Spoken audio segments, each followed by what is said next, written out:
quel plaisir pour moi de prendre part à la 14e édition de la réunion annuelle du partenariat de Ouagadougou. Nous avons eu à discuter des financements domestiques pour pouvoir accélérer les services de santé sexuelle reproductive et de planification familiale dans la sous-région.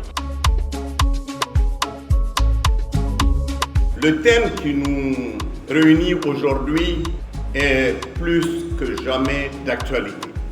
Les financements internationaux se contractent. Les priorités mondiales se déplacent.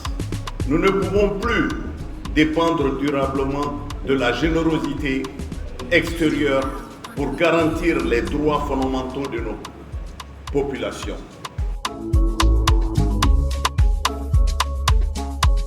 Accélérer le financement domestique n'est donc pas un slogan. Il ne devrait pas l'être. C'est un choix de souveraineté et c'est également reconnaître que la santé sexuelle et reproductive n'est pas un coût, mais un investissement à haut rendement pour la santé, pour l'éducation, pour l'égalité de genre, pour le dividende démographique et sur le long terme, pour la stabilité de nos économies et de nos sociétés. Par votre présence, c'est toute l'Afrique de l'Ouest francophone et même au-delà qui se retrouve ici pour affirmer une position forte, celle de construire des solutions durables en matière de santé sexuelle et reproductive.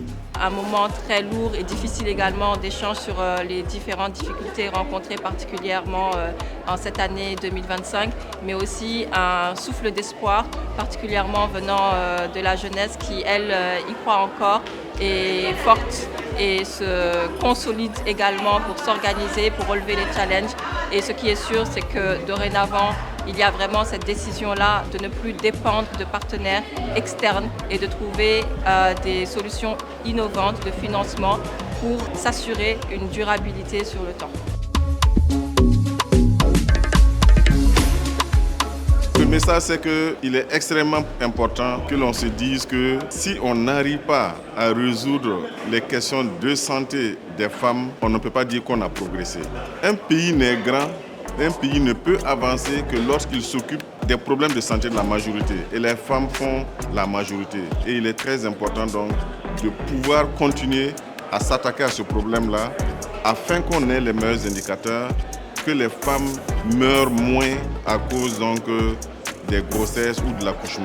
Ça, c'est vraiment un indicateur très important et on s'attend vraiment à ce qu'il y ait des résultats probants les années à venir.